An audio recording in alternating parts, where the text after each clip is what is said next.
Hello and welcome. और इस video में हम फोर डायमेंशनल स्पेस टाइम को थोड़ा समझने की कोशिश करेंगे कि फोर डायमेंशन का मतलब क्या है एक्चुअली, और कैसे फिजिक्स में हम इसको इनकॉर्पोरेट करते हैं। ठीक है, बहुत ज़्यादा मैथमेटिक्स नहीं चाहिए, सिर्फ 11th क्लास की आपको फिजिक्स चाहिए। रिलेटिव वेलोसिटी आपने अगर पढ़ा होगा तो वो चाहिए, थोड़ा सा इंट्यूशन आपको। और थोड़ा सा मैं नोटेशन इंट्रोड्यूस करूंगा, क्योंकि उसी से ही पूरा इंट्यूशन मैं डेवलप कर रहा हूँ। तो बस वो नोटेशन जो है आपको ध्यान से देखना है, बस और कुछ नहीं चाहिए इसमें। फोर डायमेंशनल स्पेस टाइम, तो चलिए शुरू करते हैं। तो फोर डायमेंशनल स्पेस टाइम में देखिए, जब भी आपने ये देखा हो तो हम ये तो मानते हैं कि कोई थ्री डायमेंशनल स्पेस तो होता है। तो थ्री डायमेंशनल स्पेस मतलब एक्स वाई और जेड हमें पता है कि जी हाँ, एक्स वाई जेड तीन डायमेंशनल स्पेस हो गया, लेंथ ब्रेथ और हाइट। लेकिन ये फोर्थ डायमेंशन कौन सी है? तो रिलेटिविस्टिक मैकेनिक्स जब आप पढ़ेंगे या आइंस्टाइन थ्योरी कभी आप पढ़ेंगे तो उसमें आप जानेंगे कि हम फोर डायमेंशन जो है टाइम को भी इंट्रोड्यूस करते हैं। तो टाइम को हम एज अ कोऑर्डिनेट यूज करते हैं रिलेटिविटी में, इन रिलेटिविटी, आइंस्टाइंस रिलेटिविटी। तो ये है फोर डायमेंशनल स्पेस टाइम का मतलब। अब नॉर्मली हम समझ नहीं पाते कि फोर डायमेंशनल स्पेस टाइम है क्या, मतलब ये टाइम क्या है, टाइम फोर डायमेंशन कैसे है। कि जैसे कोई ऑब्जेक्ट मूव कर रहा है, कोई ऑब्जेक्ट जो है वो यहाँ से यहाँ जा रहा है, तो हमें ये पता है कि एक्स वाई जेड उसके बदलते हैं, ये ठीक है। टाइम भी बदलता है, तो टाइम को हम ऐसा कोऑर्डिनेट यूज कैसे कर सकते हैं, क्योंकि अगर वो ऑब्जेक्ट पीछे भी जाएगा तो फिर टाइम पीछे थोड़ी जाता है, टाइम तो आगे ही बढ़ता रहता है। तो ये एक थोड़ा सा इंट्यूशन हमें समझ में नहीं आता, और इसलिए हम हमेशा थोड़ा सा फोर्थ डायमेंशन के बारे में थोड़ा कंफ्यूज रहते ही है। यहाँ पे मैं आपको जो तरीका बताने वाला हूँ, एग्जैक्टली उसी तरीके से टाइम को कोऑर्डिनेट बोला जाता है, उसी लॉजिक से टाइम को जो है वो एक कोऑर्डिनेट बोला जाता है। मैं वही तरीका बताने वाला हूँ, लेकिन इस तरीके में मैं रिलेटिविस्टिक मैकेनिक्स यूज नहीं करने वाला हूँ, क्योंकि रिलेटिविस्टिक मैकेनिक्स यूज करने से थोड़ा सा कॉम्प्लिकेशन आ जाता है और आपको एक प्रीरिक्विजिट और बढ़ जाएगा। लेकिन न्यूटोनियन फिजिक्स जिन जिन ने पढ़ा होगा उनको कोई दिक्कत नहीं आएगी यहाँ समझने में। तो न्यूटोनियन फिजिक्स से ही हम समझेंगे फोर्थ डायमेंशन टाइम को क्यों बोल सकते हैं। तो देखिए, यहाँ पर मैंने दो फ्रेम्स बनाए हैं, बोल देते हैं एस और एस प्राइम फ्रेम। ठीक है, जिसमें से एस जो है वो एक लोकेशन पे है और उसका ओरिजिन ओ है, और एस प्राइम जो है वो एस के रिस्पेक्ट में कुछ वी वेलोसिटी से मूव कर रहा है। ठीक है, एस से देखेंगे आप तो ये वी वेलोसिटी से इधर जाएगा, और ओ प्राइम इसका ओरिजिन है और x y y prime z prime इसकी एक्सिस है। So far so simple. अब यहाँ पे देखिए क्या है कि ये एक इवेंट ई हुआ, मान लेते हैं यहाँ पे कोई पटाखा फूट गया और उसका एक्सप्लोजन हो गया यहाँ पे पटाखे फूटने का, तो उसके पार्टिकल से बाहर निकल रहे हैं। अब ये जो इवेंट ई हुआ है ये मेजर हम करेंगे एस प्राइम और एस दोनों से ही। तो देखिए, ओ प्राइम से ई का डिस्टेंस एक्स प्राइम है, ओ से ई का डिस्टेंस एक्स है। तो एक्स प्राइम और एक्स में क्या रिलेशन है, और हाँ यहाँ पे ये माना गया है, ये माना गया है कि at t is equal to 0 O prime and O coincides, यानी कि टी इक्वल टू 0 पे दोनों एक ही जगह ओरिजिन थे, उसके बाद ये चलना शुरू हुए। तो इसका मतलब क्या हुआ, ये जो डिस्टेंस है ये वी टी हो गई।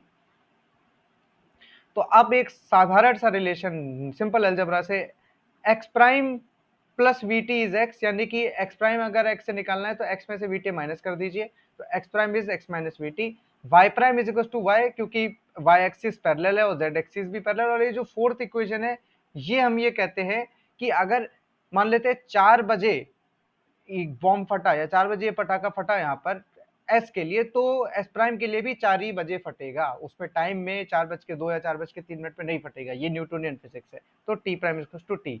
सो फार सो गुड।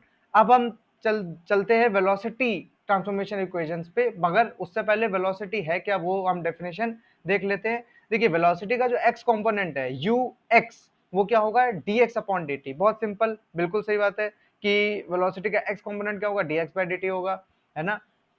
एक्स का डेरिवेटिव टाइम के रिस्पेक्ट में, u by d y by D t, u z d z by D t, यहाँ तक कोई समस्या नहीं होगी। अब देखिए, अगर हम प्राइम फ्रेम में बात करें, प्राइम फ्रेम में तो भी समस्या नहीं होनी चाहिए। यू एक्स प्राइम जो है वो D x prime by D t prime, दोनों जगह प्राइम लगाने पड़ेंगे, लेकिन वो उसका कोई मतलब नहीं है नीचे वाले में, क्योंकि वो टी प्राइम टी के इक्वली है, तो आप टी भी लिख सकते हैं। U y prime is second d y upon d t prime दोनों तरफ, and again u z prime is d z prime over d t prime. तो ये हो गया प्राइम फ्रेम में आपका रिलेशन। अब मैं कनेक्शन ढूंढना चाह रहा हूं कनेक्शन, या ऊपर ही लिख लेते हैं, connection between u prime and u mu prime and u mu. अब ये u म्यू प्राइम और u म्यू क्या, मैंने ये नया सा इंट्रोड्यूस कर दिया है, तो देख लीजिए यहीं पे, ये मैं नोटेशन इंट्रोड्यूस कर रहा हूँ, ये आपको थोड़ा सा ध्यान देना पड़ेगा यहाँ पे। तो u म्यू प्राइम और u म्यू को साइड में रखते हैं अभी के लिए, x म्यू और x म्यू प्राइम देख लेते हैं। तो हम यहाँ पे एक हेडिंग डाल लें न्यू नोटेशन, या नोटेशन, सिंपल नोटेशन जो हम इंट्रोड्यूस कर रहे हैं। और वो क्या है, जब भी एक्स प्राइम जब आप बोलते हैं, प्राइम्ड में, देखिए प्राइम्ड फ्रेम में आपके पास है x prime, y prime, z prime, तीन कंपोनेंट और टाइम। और अनप्राइम्ड में आपके पास है एक्स, वाई, जेड, ये वाई है, और टाइम टी। हालांकि इनके में आपस में रिलेशन है, वो हमने ऊपर देख लिए है, ठीक है। अब नोटेशन वाइज अगर हम देखें तो एक्स प्राइम, वाई प्राइम और जेड प्राइम को हम एक सिंगल अल्फाबेट से इंट्रोड्यूस कर सकते हैं, और वो है एक्स म्यू प्राइम।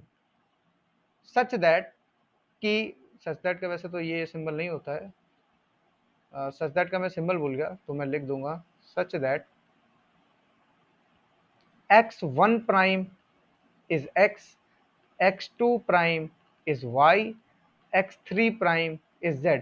बिल्कुल ये मत सोचिएगा कि ये x टू दी पावर 1 है और x स्क्वायर प्राइम है, नहीं, ये x2 प्राइम है, इसको x2 प्राइम ही पढ़ेंगे। ये मैं नीचे भी लगा सकता था कंफ्यूजन खत्म करने के लिए, कि मैं नीचे लगा देता तो कोई प्रॉब्लम ही नहीं होता, लेकिन ये नोटेशन जो है रिलेटिविस्टिक नोटेशन के साथ जाती है, इसलिए यहाँ पे मैं इनको इंट्रोड्यूस कर रहा हूँ। तो ये थोड़ा सा आपको पेन उठाना पड़ेगा, ठीक है। और म्यू जो है वो अगेन 1, 2 एंड 3 हो सकता है, बिल्कुल। अब देखिए एक्स म्यू हम इंट्रोड्यूस करें तो again such that x1 as you could have guessed कि x होगा, x2 y होगा और x3 z होगा। आसान है, सिंपल है।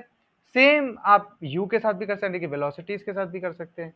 तो u म्यू प्राइम को अगर आप देखेंगे तो u1 prime, u2 prime and u3 prime, और ये इक्वल है ux प्राइम, u u ये स्मॉल u में लिख रहा हूँ, u y prime and u z prime.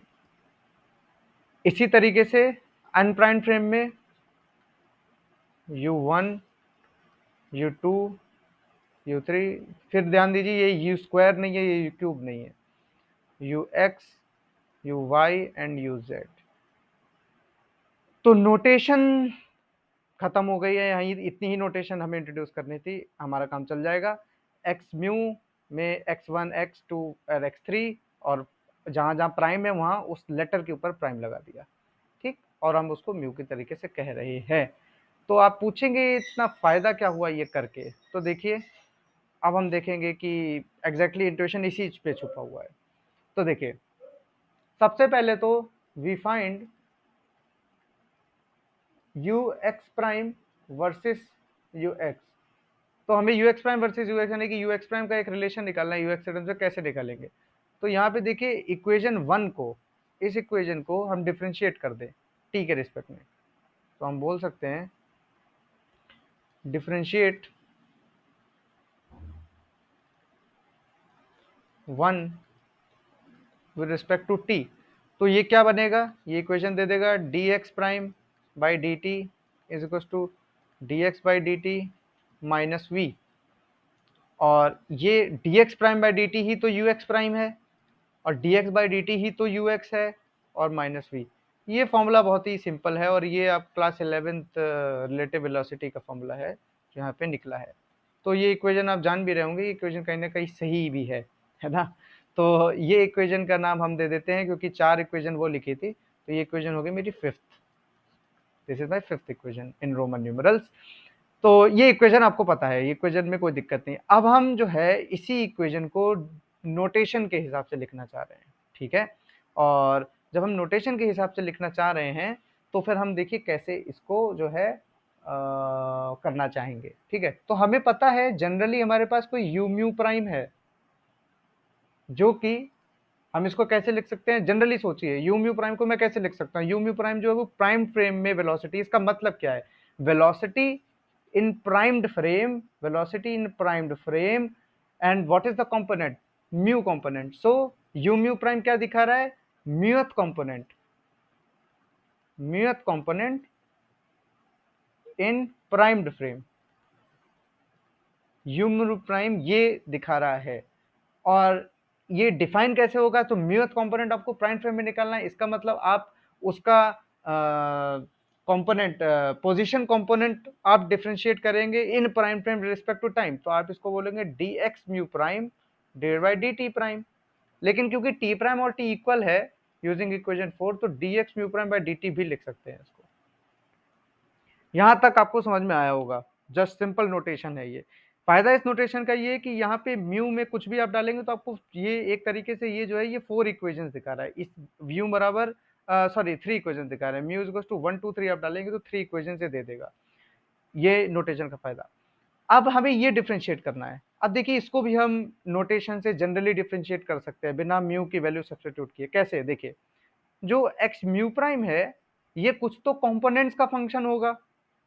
क्या क्या कंपोनेंट्स हैं, x1 x2 and x3। Again ये वो नहीं है, ये एक्स स्क्वायर और एक्स क्यूब नहीं है, ये अगर हम यहाँ पे लिखें तो यहाँ पे लिख सकते हैं ये x लिख रहा हूँ, इससे मेरा मतलब y है और इससे मेरा मतलब z है।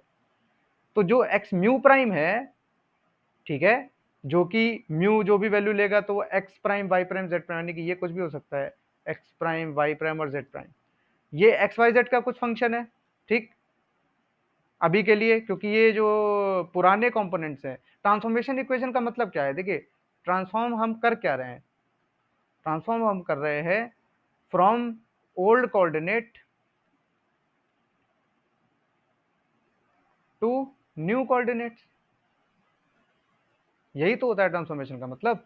जब हमने फ्रेम चेंज किया तो नए कंपोनेंट, नए कोऑर्डिनेट जो है वो पुराने कोऑर्डिनेट्स के हिसाब से कैसे चेंज होगी, ये ट्रांसफॉर्मेशन का है, और ये हमने इस तरीके से डिनोट किया है। और एक चीज देखिए, ये जो x1 यानी कि एक्स वाई जेड, ये कुछ टाइम के फंक्शन होंगे क्योंकि पार्टिकल तो मूव कर रहा है, तो यहाँ पे ये खुद इम्प्लिसिट टाइम के फंक्शन हैं।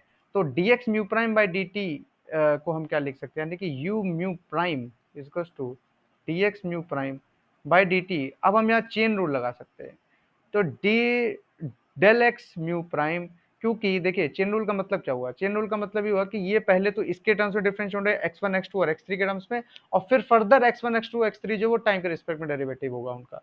तो del x mu prime divided by del x mu into, okay my mistake, यहाँ पे कंप्लीट डेरिवेटिव आएगा,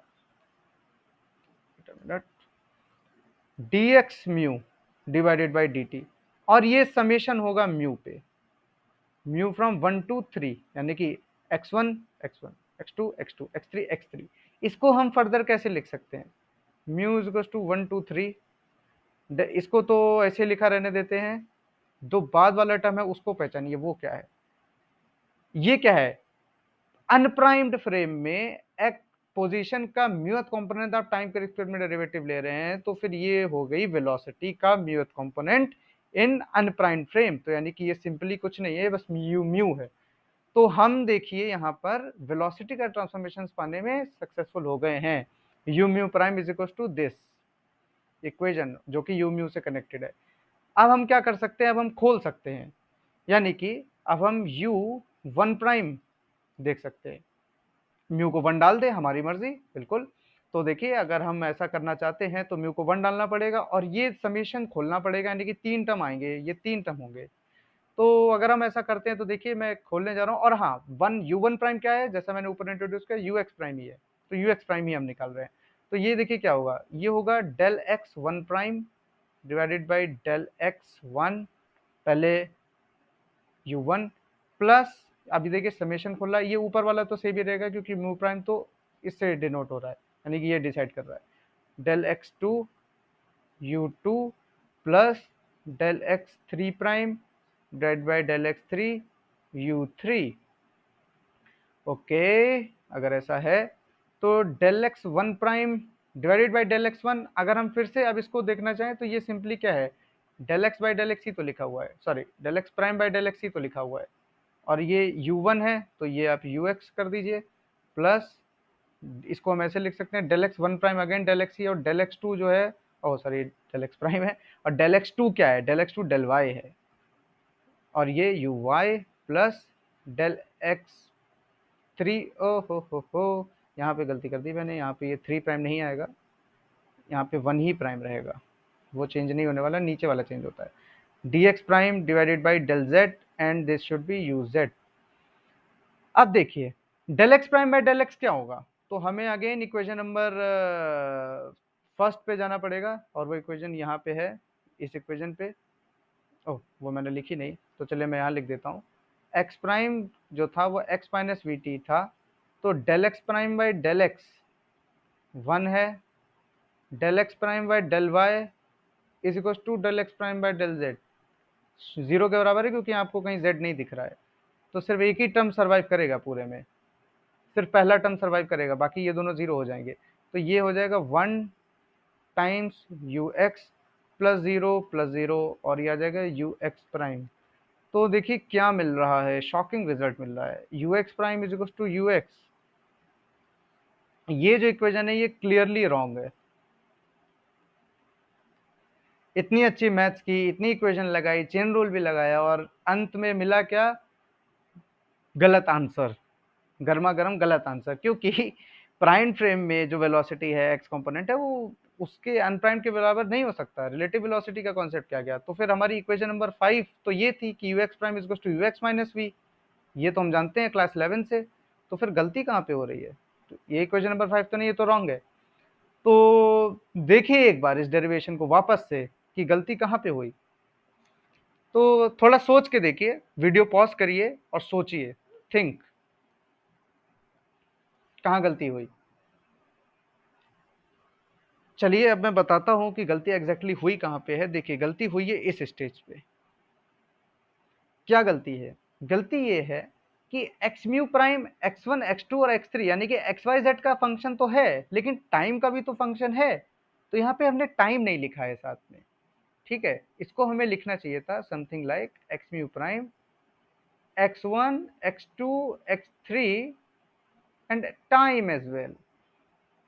अब यहाँ पे टाइम हम टी लिख रहे हैं, एक अलग से वेरिएबल डाल रहे हैं कि टाइम कुछ और वेरिएबल है। अब क्यों ना हम ऐसा करें कि टाइम को भी एक कोऑर्डिनेट मान लें, ठीक है, तो अब हम सोच रहे हैं कि क्योंकि टाइम के यहाँ ना होने से इक्वेशन गलत हो गई, नीचे पूरा डेरिवेशन आपका गलत हो गया, तो ये जो टाइम है इसको हम कुछ नया कोऑर्डिनेट मान लें, तो अब हम एक नया कोऑर्डिनेट इंट्रोड्यूस करने वाले हैं और उसमें टाइम इन्वॉल्व होगा। इंट्रोड्यूसिंग न्यू कोऑर्डिनेट, और इसी नोटेशन में इंट्रोड्यूस होगा, और हम क्या लिखने वाले हैं, एक्स जीरो हम इंट्रोड्यूस करेंगे, और वो एक्स जीरो है सी टी। क्यों मैंने सी टी लिखा, मैंने सिर्फ टी क्यों नहीं लिखा, सी जो है वो वेलोसिटी ऑफ लाइट है, या बोलते हैं स्पीड ऑफ लाइट है, वेलोसिटी तो नहीं सही शब्द है यहाँ पर, स्पीड ऑफ लाइट है, और स्पीड में जब टाइम मल्टीप्लाई करेंगे तो ये कुछ आपको डिस्टेंस का एक यूनिट देगा, इस वजह से ये डिस्टेंस कन्वर्जन के लिए हम सी को मल्टीप्लाई कर रहे हैं, और इस सी का कोई लॉजिक नहीं है यहाँ पर। और टाइम तो आप जान ही रहे हैं कि टाइम हमें नया कोऑर्डिनेट इंट्रोड्यूस किया है, इसी तरीके से एक्स जीरो प्राइम भी क्या इंप्लाई करेगा कि सी टी प्राइम है, वो सिंपल नोटेशन बिल्कुल सही बैठ रही है आपकी अभी भी, जीरो प्राइम टी प्राइम। तो अब जो है हमने जो नया इंट्रोड्यूस किया है यानी कि एक्स म्यू प्राइम, वह किसका किसका फंक्शन है, एक्स जीरो जो कि खुद टाइम का कुछ फंक्शन हो सकता है, और वो टाइम का फंक्शन कैसे है, वो इस तरीके से एक साधारण फंक्शन है, एक्स जीरो जो है वो खुद सी टी ही है, एक्स वन वो कुछ टाइम का फंक्शन, एक्स टू कुछ टाइम का फंक्शन, और एक्स थ्री ये भी अगेन कुछ टाइम का फंक्शन। तो ये है मेरा नया एक्स म्यू प्राइम, अब मैंने इस पर टाइम भी जोड़ दिया यानी कि एक्स जीरो भी जोड़ दिया है। ओके, तो अब फिर से हम यू म्यू प्राइम निकालने की कोशिश करते हैं। यू म्यू प्राइम क्या होगा, D x mu prime by D T, ठीक है, अगेन ये आप फिर से दोहराइए कि यू म्यू प्राइम का मतलब क्या है, velocity of muth component in primed frame, और ये क्या है, पोजीशन, या बोल दें position muth component of the position vector in prime frame derivated or differentiated with respect to t। और ये ही वेलोसिटी की डेफिनेशन हम जानते हैं। और अब आप चेन रूल लगाएंगे तो इसको आप फिर से लिख सकते हैं उसी फॉर्म में, del x mu prime divided by del x mu and d x mu by D t, जहाँ पे अब पहले म्यू जो है वो 1 to 3 डाल रहा था, अब मैं 0 to 3 डाल रहा हूँ उसको। ठीक है, तो 4 समेशन 4 टर्म्स आ जाएंगे। और अभी देखिए D x mu by D T, again ये टर्म यहाँ पे फिर से आ रहा है और ये यू म्यू ही है, क्योंकि ये फिर वही कि अनप्राइम्ड फ्रेम में जो है पोजीशन वेक्टर का म्यूथ कंपोनेंट हम डिफरेंशिएट करें टाइम के रूप में, this is simply you mu. Oh my God, ये म्यू नहीं है, ये सिर्फ यू है, यू म्यू। तो देखिए इसको हम वापस से लिख लेते हैं, क्या है ये, u mu prime is summation mu is equals to 0 to 3 del x mu prime divided by del x mu, और ये है यू म्यू। चलिए खोलते हैं समेशन साइन को और हम फिर से निकालेंगे यू वन प्राइम ही, यानी कि हम यू एक्स प्राइम ही निकालने वाले हैं। तो ये यू एक्स प्राइम क्या होगा, खोलते हैं summation, del x zero prime divided by del x zero. ध्यान से देखिए समेशन यू ज़ीरो, यहाँ पे म्यू बराबर पहले ज़ीरो लिया और जो म्यू प्राइम जो है वो मैंने यहाँ पे वन लिया है, तो म्यू प्राइम वन है और म्यू प्राइम वन प्राइम है और म्यू जो है वो ज़ीरो है। तो del x zero prime divide by del x zero u x zero plus del x g, okay this is wrong here, यहाँ पे हम वन प्राइम देख रहे हैं तो यहाँ पे वन आएगा, अब ठीक है। Del x one prime divided by del x one and u one plus, देखिए जो प्राइम वाला है वो चेंज नहीं हो रहा है, वो वन ही रहेगा, और नीचे समेशन है x two and u two plus एक और term one prime divide by del x three and u three. Okay, 4 term आ गए। अब इन 4 टर्म को हम सॉल्व करना है हमें, तो अगेन ये क्या दे रहा है, यू वन प्राइम, और आप कह सकते हैं u x prime is equal to del x one prime. अब हम सब्सटीट्यूट कर सकते हैं एक्स वाई जेड के टर्म्स में, तो वन प्राइम जो था वो डेल एक्स ही था, तो del x prime divide by del x zero मैंने डिफाइन किया था सी डी टी, सी तो कॉन्स्टेंट है, ये इस तरीके से आ जाएगा। और यू जीरो क्या है, अभी देखिए ये यू जीरो क्या है ना, u one u two u three समझ में आता है कि u one u two u three हम पहले ही डिफाइन कर चुके थे कि u x u y u z, u zero क्या है, तो अभी हमें नहीं पता ये जीरो क्या है, तो उसको यू जीरो ही लिख देने देते हैं, plus del x one prime over del x one, यानी कि del x prime over del x u x, यहाँ से हमें बताएं, और del x prime over del y u y, और एक टर्म नीचे पड़ा हुआ है, plus del x prime over del z u z. देखिए इसमें जो है सिर्फ और सिर्फ फर्स्ट 2 टर्म्स ही सर्वाइव करेंगे, ये वाला टर्म और ये वाला टर्म, ये वाला टर्म ये वाला टर्म जीरो है, क्योंकि एक्स प्राइम की अगेन इक्वेशन वन आप देखेंगे, मैं इक्वेशन वन लिख देता हूँ वापस से, इक्वेशन वन से ये हम चीज़ें देख रहे हैं कि एक्स प्राइम जो है वो एक्स माइनस वी टी है, सिंपल इक्वेशन है बहुत। तो जब इस पे आप सब्स्टिट्यूट करेंगे तो यू एक्स प्राइम आपके पास क्या है, देखिए del x prime by del t क्या है, माइनस वी, और सी से हम डिवाइड कर रहे हैं उसको, तो minus v by c, right, del x one prime, okay, minus v by c and u zero, सही, और plus del x prime by del x, देखिए del x prime by del x one है into u x, और बाकी के दो term zero हैं क्योंकि del x prime by del y और del x prime by del z zero है।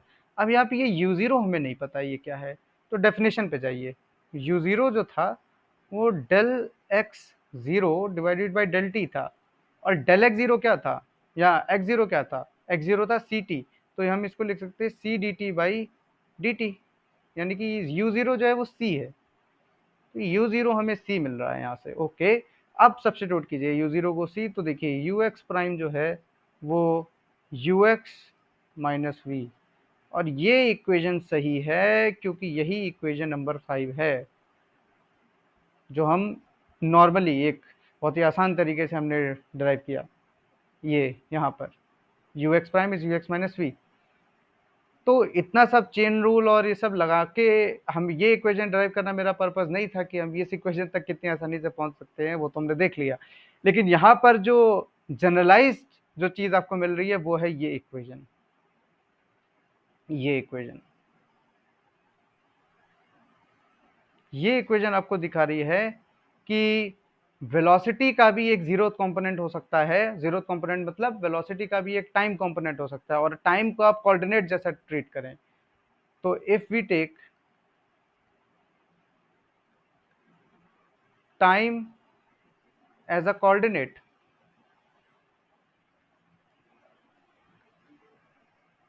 The physics is true. यानी कि जो फिजिक्स है वो कुछ चेंज नहीं हो रही है टाइम को कोऑर्डिनेट लेने से, इनफैक्ट वो कंप्लीट हो रही है, या ऐसे बोल सकते हैं the physics becomes complete. Complete.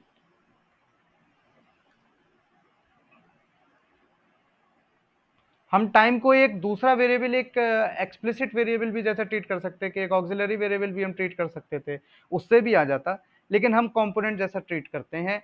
और ये चीज़ और फर्दर जनरलाइज होती है स्पेशल थ्योरी ऑफ रिलेटिविटी में, जो कि और फर्दर जनरलाइज होती है जनरल थ्योरी ऑफ रिलेटिविटी में। लेकिन नॉन न्यूटोनियन फिजिक्स में आप टाइम एज अ कोऑर्डिनेट इस तरीके से देख सकते हैं, और यही मेरा एम था इस वीडियो में। Okay, thank you.